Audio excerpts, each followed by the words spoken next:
casually mental. Welcome to our podcast. It's around mental health without being self-helpy. And we're just two more podcasters in LA. Yes, hello. I kind of hate myself for it, but here we are.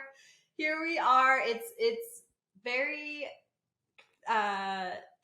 fitting that our first topic is around putting yourself out there, because we are literally putting ourselves out there into the internet.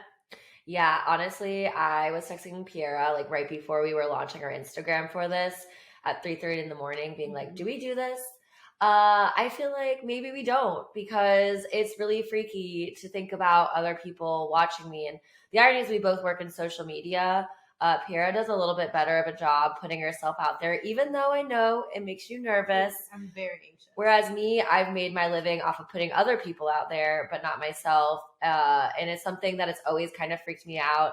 I know back in 2020, I had a video series where I had people openly talk about mental health on my Instagram. And it's something that I was seriously passionate about. And it was really scary to put myself out there then. Never thought I'd be doing it again. I know that I'm really good at putting myself out there in in-person basis, but literally doing things on the internet's just like a weird place now. And I think honestly, one of the things that really freaks me out is bullies, because I was bullied pretty heavily when I was a kid. And honestly, the internet is like a whole other ball game. And so just the thought of people being able to like criticize you for things, or people that like, but like, they're like, oh, this is so cringe. Like even thinking about being cringy freaks me out. Maybe this is cringy, but you know what? It's for a good cause. Yeah, you're putting yourself out there, and I'm very proud of you for it. And because you did your other mental health podcast, that's how we met. So I feel like it's all good. Yeah, I guess, and that leads into, honestly, when I was texting at 3:30 in the morning, it was funny because I had to kind of like therapy myself. Shout out Amy. Shout out to Amy. My therapist. I kind of thought like, what would Amy say to me? And it was like, why are you nervous to put yourself out there? And honestly, I think it all stems back to that bullying of people just making you feel like you aren't welcome.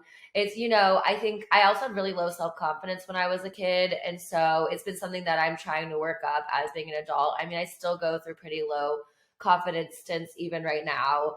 And so putting yourself out there, I mean, I get nervous because even with this, I'm like, is anyone even going to listen? Is anyone even going to watch? But at the end of the day, one of my friends kept on saying, just have fun with it.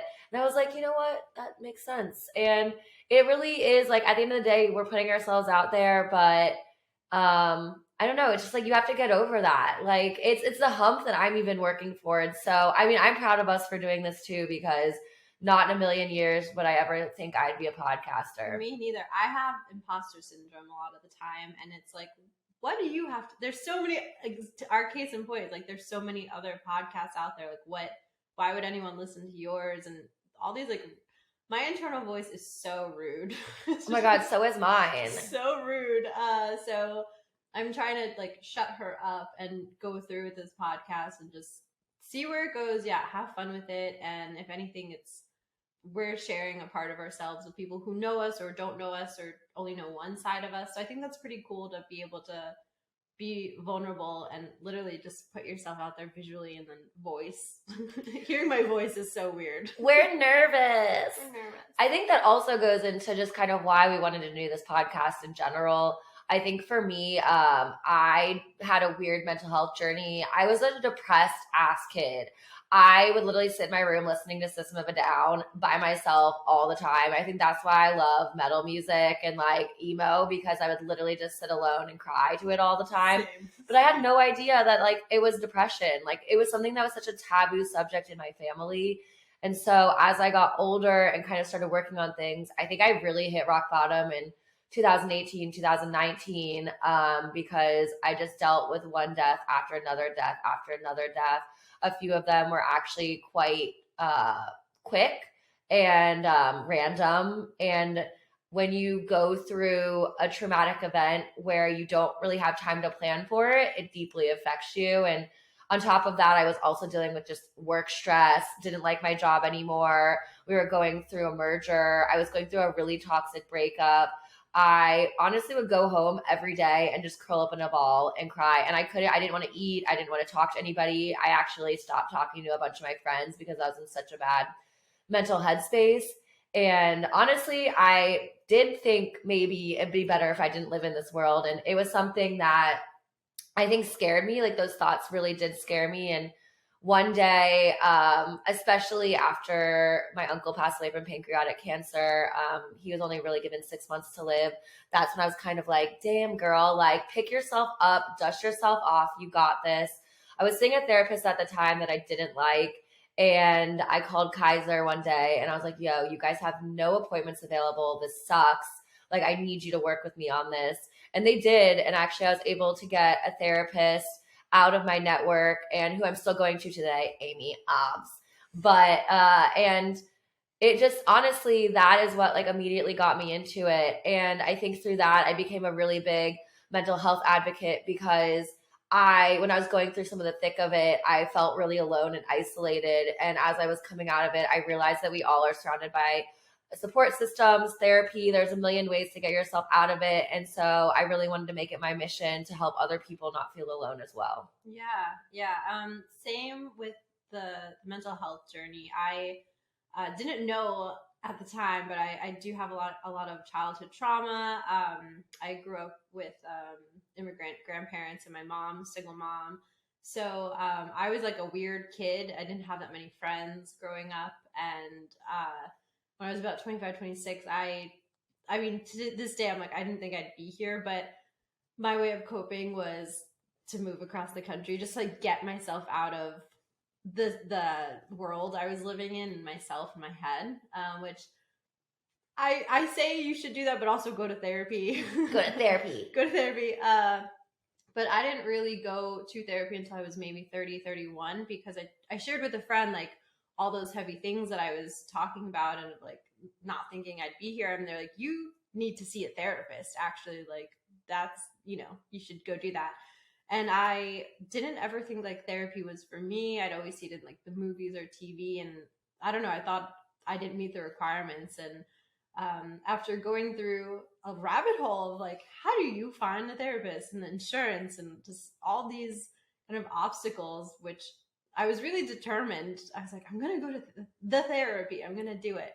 Gonna do it.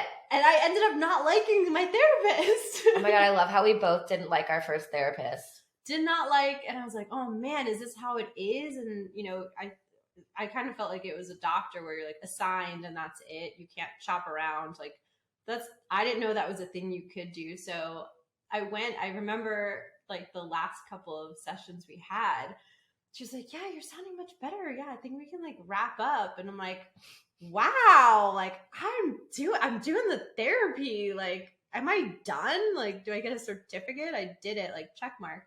The answer is no. Self-work every day. Self-work every day. Die. Oh my God.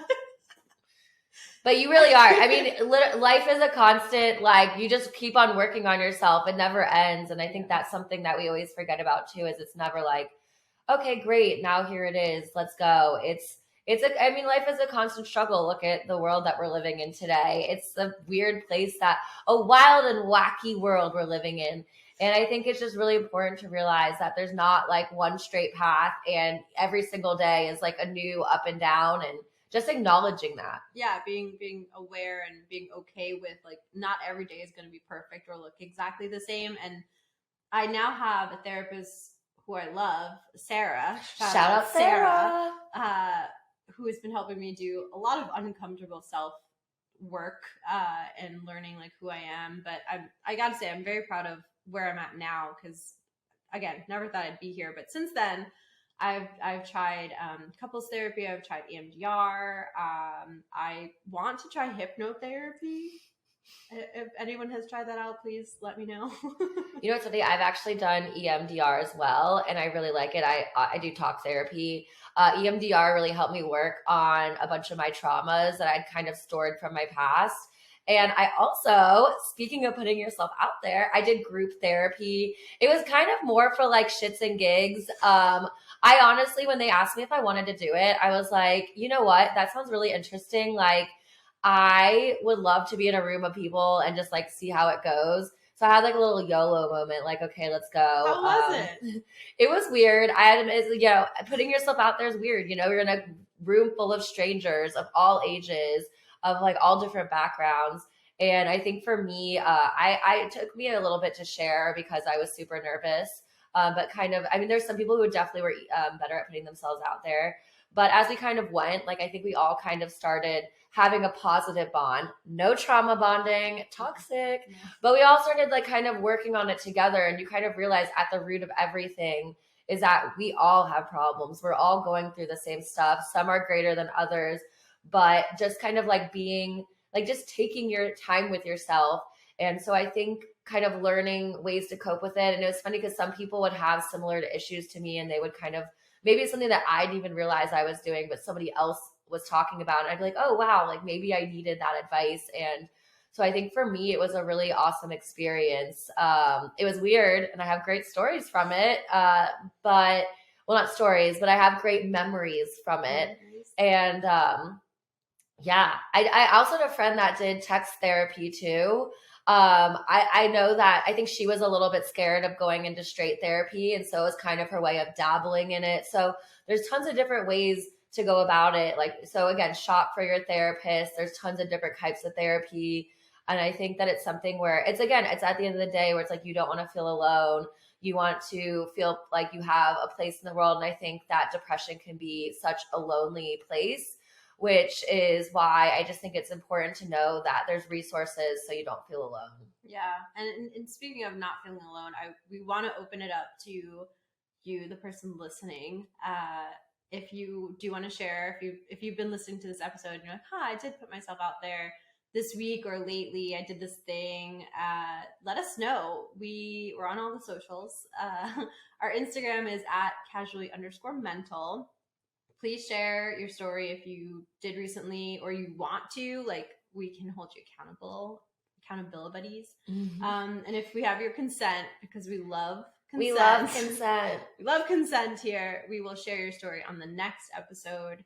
And you can tell us anonymously, or if you want us to use your first name, cool. Also, send us comments, questions, topics you want us to talk about. Like, tell us what is getting you down, because we are all effed up people and we want to talk about all of the things together. I think that there's tons of different topics we can cover, but I definitely think it would be good to know what you guys are most interested in hearing. It also won't just be us. Every episode we have some guests as well. So it won't just be us all the time. Yeah. And we do want to also keep these episodes under 30 minutes because I like to listen to podcasts while I work, but sometimes I zone out. So we like to keep these short. I think that's another thing we wanted to do with this podcast. I have ADD, so I cannot do something for longer than like 10 minutes max. So just to let you know, and these episodes will be out every other Wednesday. I will not say any dates because I don't want to mess myself up and I don't want to mess you, the person listening, up with when you listened to this. What date is it even today? I have no idea. I think that's like a good way to wrap this first one. We're trying to still figure out this podcast world. I don't even know what I'm doing after this. I'm probably going to go take a nap. I'm probably going to take a nap too, let's be real. Cool, well, we're going to go do that. Thanks for listening.